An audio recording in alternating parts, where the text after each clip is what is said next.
Надире Сейфула има само 15 години, а од пред 2 недели е мајка на малиот Денис. Во оваа куќарка од неколку квадрати ја поминала целата бременост, без основни услови за живот. Оваа малолетна мајка немала можност да посетува гинеколог, бидејќи во населбата Шуто Ризари, каде што живее, со години нема гинеколог. И покрај тоа што бременоста и раѓањето на оваа возраст носат ризик, таа имала можност само еднаш да посети приватен гинеколог, само за да ја регистрира бременоста.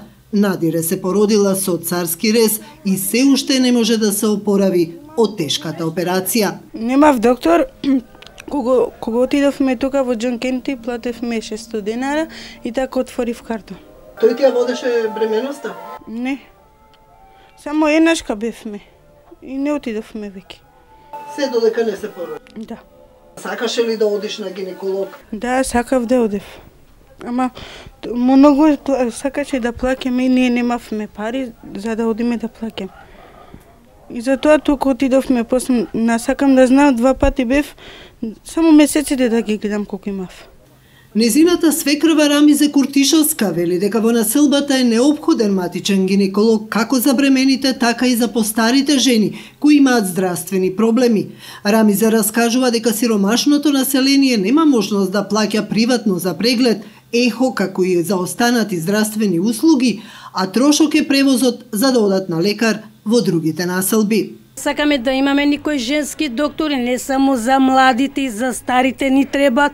Ево сега како јас, ја не сум трудна, ама ни треба за женски работи. Можеш да имаш никој од преглеми, женско проглеми. Сакаме да имаме, ја ви се молам за цела Македонија мора да има ушутка никој женски доктор, како напред што имаше. Напред имаше женски доктори, па имаш никој маки, па ке идеш таму, ево времена, млади сега, повише млади имат, не знаат време, трудна што е. Па ке идеш да се интересират, а немаме овдека ушутка, ми бараме на друго место, иду Џон Кенеди, иди на друго место, а ти немаш пари да идеш за автобус, па се плаќа тие, ено картон, да, трошкови. Не само Надире и незината свекрва, туку 88% од жените во Шуто Ризари сметаа дека гинеколог им е повеќе од потребен, покажува истражувањето на Хера.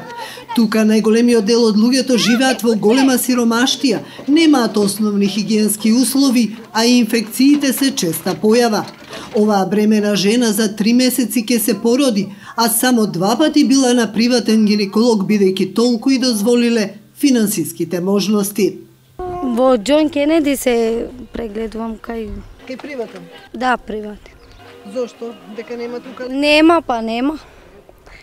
Тука немаме. Имаш ли можност да плаќаш приватен лекар и ја следи ли цела бременост?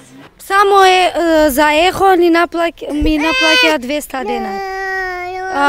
За да земе мокрача и крв, тие сите контроли што треба за една бремена жена од 550 до 1000 денари се направи.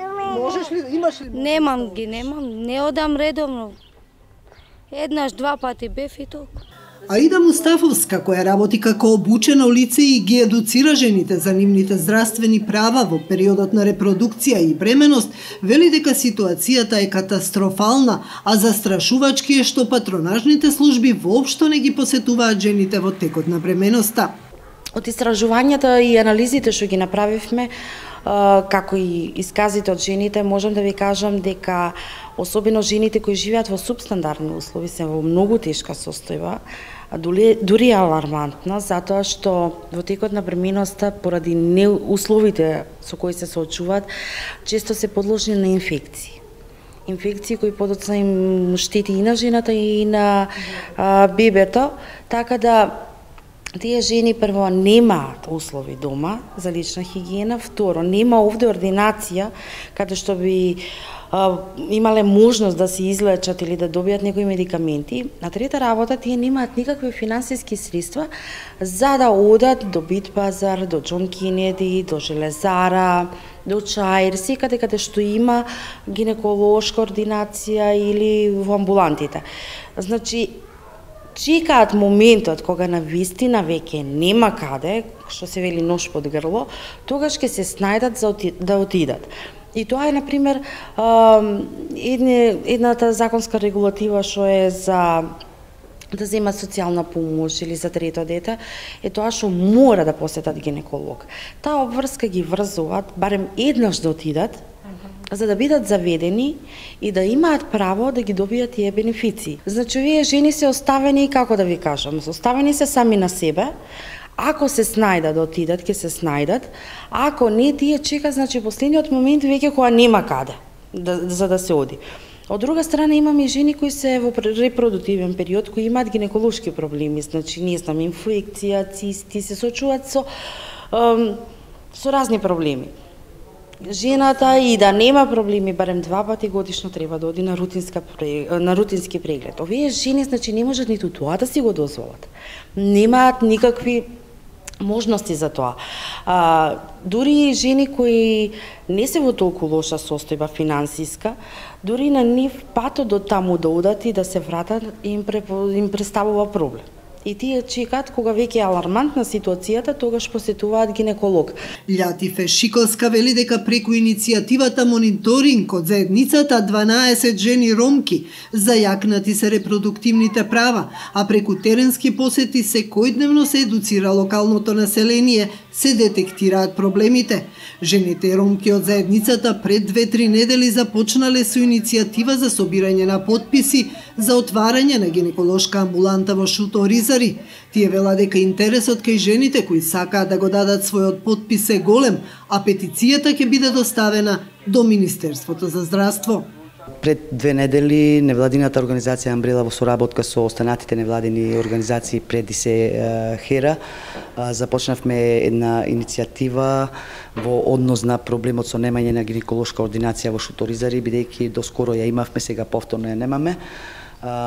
Очекувам некаде да собереме околу 5000 до 6000 потписи од страна на засегнатата страна, преди се девојките и жените во Шуто-Оризари. Таа петиција имаме намера, одредена група, да ја испрата до Министерството за здравство.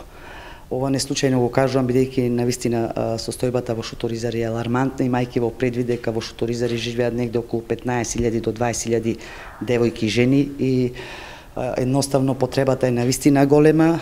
Жените имаат проблем со отварање на матичен лекар гинеколог, жените имаат проблем економски за да можат да патуваат надвор од Шуто-Оризари, за да можат да одат редовно на прегледи.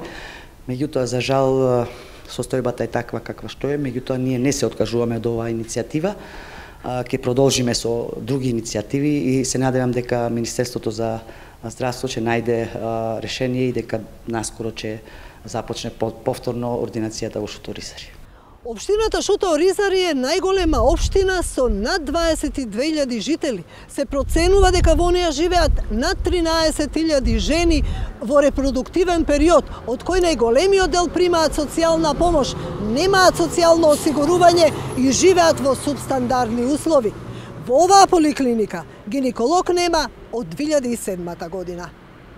Од Министерството за здравство објаснува дека во рамки на здравствената станица Шуто-Оризари е обезбеден простор за гинеколошка ординација, каде во изминатиот период била доделена концесија, но поради лични причини на гинекологот, ординацијата престанала со работа по неколку месеци. Поради тоа, во континуитет се работи на обезбедување на соодветниот кадар во гинеколошката ординација. Предвидено е доктор на медицина од специјалната болница по гинекологија и акушерство Чаир со лиценца за работа од областа на гинекологијата и акушерството и медицинска сестра, акушерка еднаш во неделата да вршат здравствена дејност на ниво на приварна здравствена заштита во ординацијата за гинекологија и акушерство. Планирано е овие активности да започнат од следната недела, со што ќе овозможиме зајакнување на капацитетите во рамки на ординацијата во Шуто-Оризари, се вели во одговорот од ресорното министерство. Од друга страна, во заедницата вела дека оваа мерка на Министерството е предвидена да започне уште пред 6 месеци и се уште е во процес на планирање. Оттаму потенцираат дури да ја спроведе оваа мерка.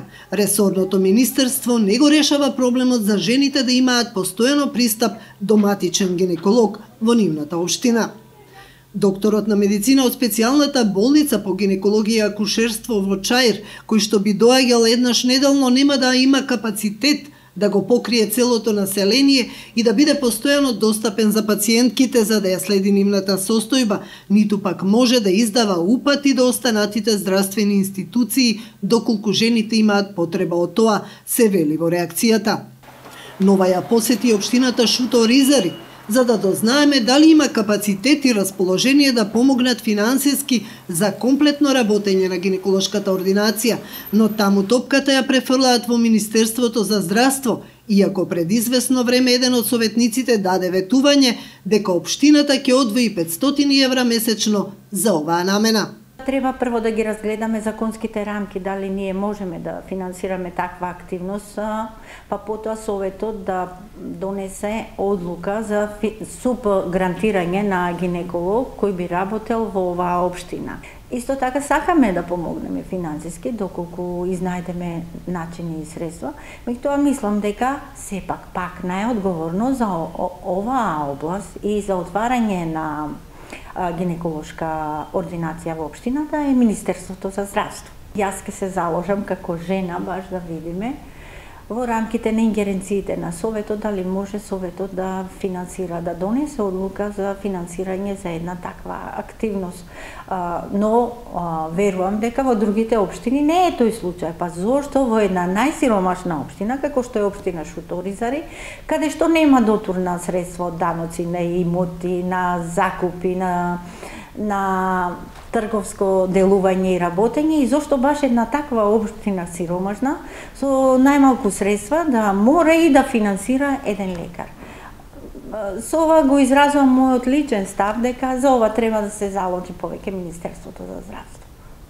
Животот во најголемата и најпозната ромска населба продолжува да пулсира, но државата очигледно треба да посвети поголемо внимание на оваа заедница, каде што жените раѓаат 2 пати повеќе од македонскиот просек, но и смртноста на децата е 2 пати поголема од останатите етнички заедници.